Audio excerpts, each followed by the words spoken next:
Wow, God, that's an intro. Thank you. Thank you. Jesus. God, that's a hell of an intro. Jeez. I'll get him to write my bio next time. Thank you. Hi, everyone. The future of work and artificial intelligence. A speech in a church. Oh, the irony. Talking about robots in a place of worship. Let's not talk about dystopian future right now. So as Guy said, I'm Charmaine Eggberry. I'm a non-exec board director of Blue Prism, which is one of the world's fastest growing AI-enabled RPA providers, or robotic process automation, who's on a mission to free office workers from the mundane and repetitive tasks that they have to do every day. I also am a partner at Boston Consulting Group's Digital Ventures, as Guy mentioned earlier. And at DV, we're a unique corporate venture capital fund, unique in a couple of ways. One, we're the biggest by people. We have over 700 people whose mission it is to build, invent, scale, and commercialize leading-edge technology with our corporate partners. And we only build with corporate partners across the globe. We build with people like Shell, who are looking at a future way beyond oil and gas, or someone like De Beers, where we built the world's biggest blockchain platform, which looks at the provenance of diamonds all the way through from the artisanal miner in Sierra Leone, all the way through to that big rock on your finger. Or alternatively, Bosch, who is trying to look at a future and leverage their battery technology, and we launched a startup with them called Coupe. So for those of you who've been to Barcelona, Berlin, or Paris and seen those fantastic scooters, that also was Digital Ventures. So that, by way of background, is about me.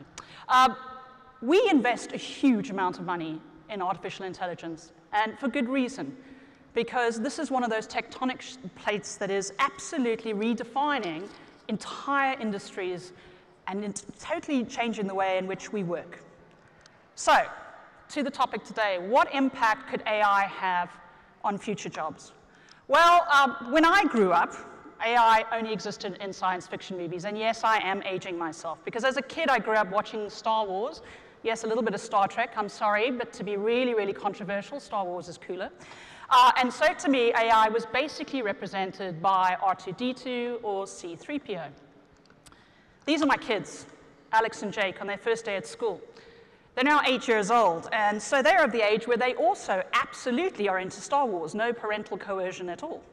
However, the biggest difference right now is that AI is very much a reality, both for them and for me.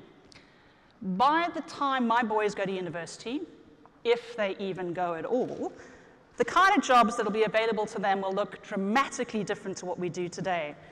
Because research done in the University of Oxford said that 1 out of every 2 jobs is going to be replaced by or automated by machines. That's 1 out of every 2.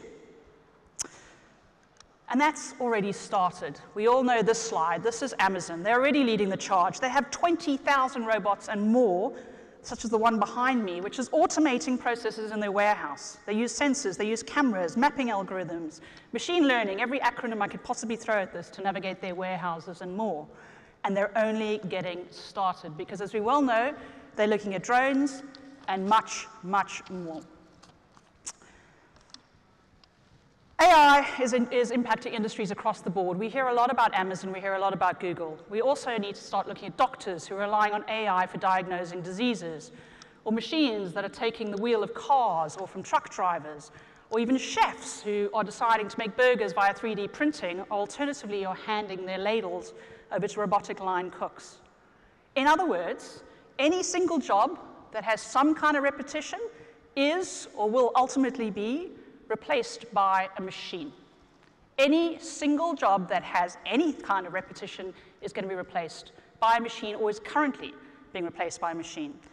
And this raises a really serious question. The question is, are we, and that includes you in this room, all headed towards a jobless future? Are you all headed towards a jobless future? Now, let's face it, as I said that, there's a really genuinely no shortage of dystopian angst relating to AI, or the robots taking over the world, or making bizarre decisions that impact our health, wealth, and happiness. A picture that we see on our television screens, or in books, or in films every single day is one where this army of robots descends on the workplace with just one goal in mind: to displace you from your work. Given my line of work, I'm in fact helping to accelerate that rise. So it makes me think, am I doing everything I can to secure the future of my boys? And how real is this anxiety around AI really? Because to be really honest, automation anxiety is really not that new. There have been other times in the past where we've heard this before. There was a huge spike in automation in the late 1920s and 30s when machines were starting to take over jobs on farms or in factories. This is an article that was published in the New York Times on the 26th of February, 1928. And it says, in clear disgust, how in concrete construction, building materials are mixed like dough in a machine and literally poured into place without the touch of a single human hand. Oh, the horror. The article was actually referring to one of these, which is a concrete mixer, something that we see around 100 times a day, and I don't know about you, but I genuinely don't question that anymore. Amazing the things we get used to. This automation only increased with time, but as did the public anxiety. But here's what's interesting. We didn't actually run out of work. This chart shows the percentage of prime-age people with jobs in the United States.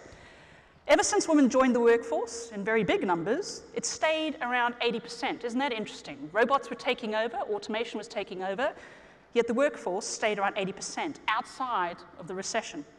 And during the same period, technology displaced around 8 million farmers, 7 million factory workers, about 1 million railroad workers, and on and on and on. There used to be, maybe you remember this, guards who opened and closed doors on trains, or people who took tickets before there were turnstiles.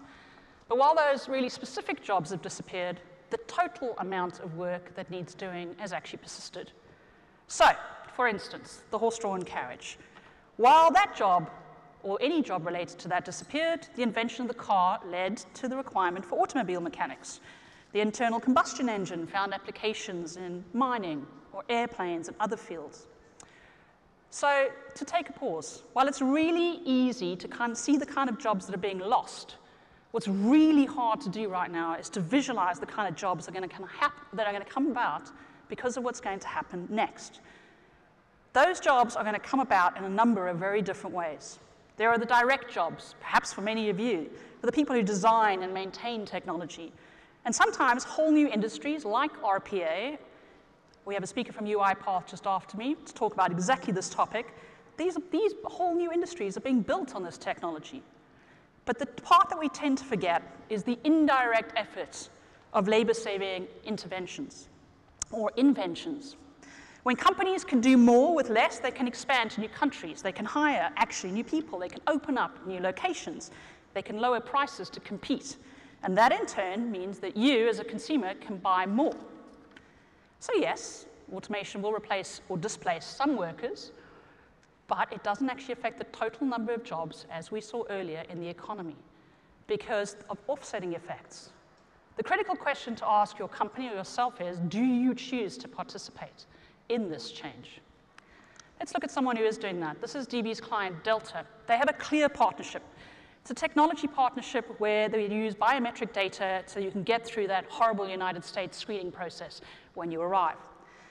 This provides safer and faster access to the United States while also creating extra jobs for agents to assist travelers who really aren't ready yet to talk to that robot. And there are hundreds of more examples of like this in multiple industries. While AI is actually doing great things in manufacturing, it's really not that good in the service industry, folks. Delta already understands this, and they're actually employing more people to look at the data that's being collected via biometrics than ever before. Again, it's that central premise of we're switching what the jobs are that people do, but we're not necessarily actually using the jobs. So it's possible then to say that while AI is changing our lives and the overall availability of work, it also is increasing productivity and created brand new jobs. So, one of the things that scares most people is that AI aims to replace the human mind. Anybody in the room afraid of this? How many of you have heard about the ability of a computer to download your brain? Anyone? Apparently that's going to take another 100 years. I'm not entirely sure that's correct. Apparently computing power isn't there yet, but then again, we also have Moore's law, which says that in ordinary computing terms, computing power is going to double every 18 to 24 months. So my question is, could this time be very, very different? This was a book that was published in 2004. Two economists assessed the future of automation and said that tasks like driving in traffic would be enormously difficult to teach a computer. Maybe we should tell that to Tesla, just 10 years later. That same year, a review of 50 years worth of research concluded that human-level speech recognition has proved to be a very elusive goal. Did that turn out to be true? Let's just ask Alexa. So what kind of speed can we expect AI to develop over the next couple of years? We talked about Gordon Moore earlier, and this ability for technology to double in power every 18 to 24 months. The issue with that is that it's not a straight line. It's exponential. And to give you a practical example of what this means, this computer behind me on the screen is the one that was used for the Apollo 11 mission to put a man on Mars. The program size of this machine was 6 megabytes only, which is about 1/10 of that Angry Birds app that's running on your iPhone today. Compare that to the amount of mobile traffic growth, and this is growth month on month. We're seeing growth go up to 16 exabytes.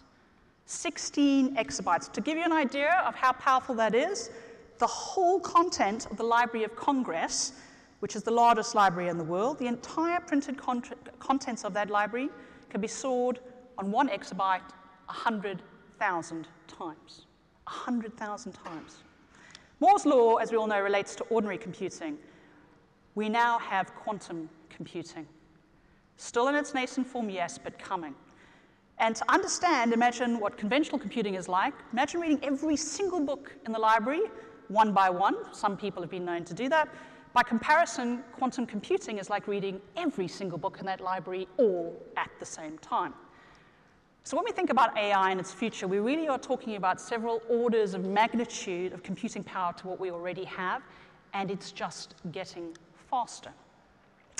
Robots are already moving into the cognitive space. They are already learning and adapting and doing things that used to be seen as uniquely human, like this guy.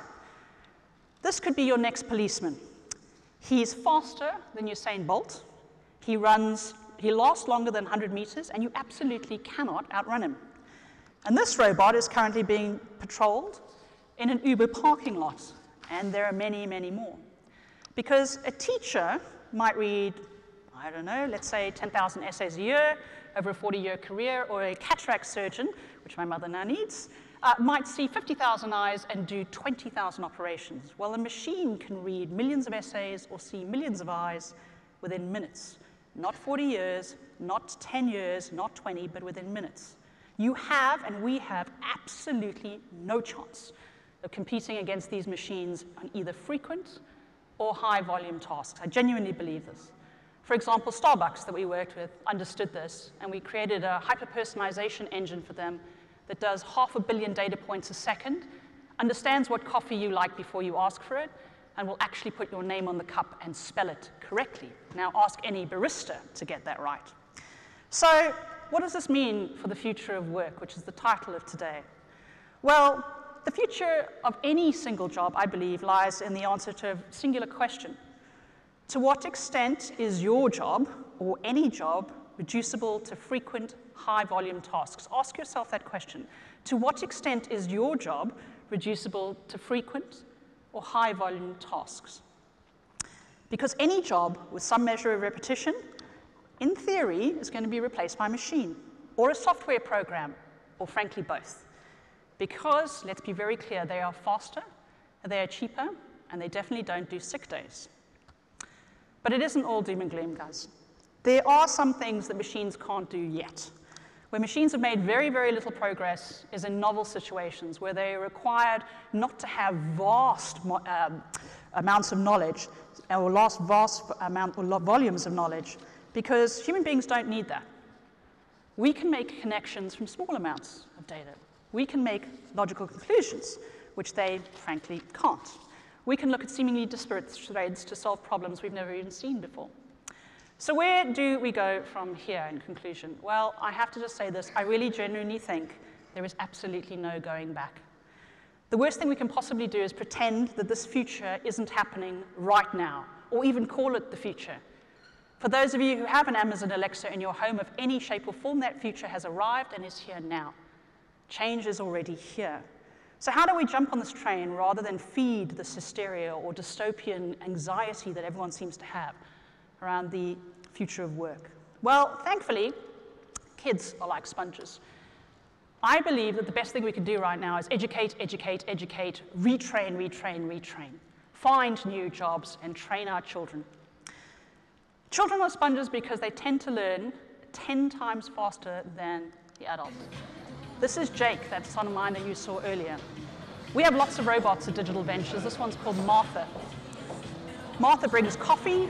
Martha does all kinds of tasks. Jake, within the first 10 minutes of being in my office, taught it to dance to Thriller by Michael Jackson. Sorry? So while the rest of my organization were looking at utilitarian tasks for their robots, my son was looking at entertaining the office. See, she's doing This is a classic case of children not only thinking out of the box, but genuinely not even understanding the box at all, or that it doesn't even exist at all. And I can tell you that at least half the office had no idea that Martha likes Michael Jackson. Half the office, despite it being there for over 3 months already.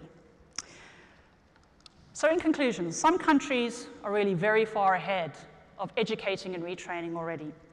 Chinese schools are already teaching children about AI. They are creating future tech pioneers who think very independently. China has less, right now, than half the world's new AI projects. Actually, no, sorry, they have more. But they only have 5% of all of the AI engineers in the world. So they do more than half the projects with less than 5% of the talent. They want to catch up. They want to become an AI superpower. So they've started. 40 schools are now teaching an AI course with a specialized AI textbook, which will roll out now across the entire country. A version is soon going to be taught in primary schools. Do you remember that picture you saw of my kids right at the beginning at their expensive private school where they spend 3 times as much time looking at French or understanding French than they do ICT? I may up sticks and go to China. So in conclusion, folks, in terms of the future of work, if you're planning for a year, sow rice. If your plan is for 100 years, educate your children. I really do think we need to take a page out of China's book. Thank you.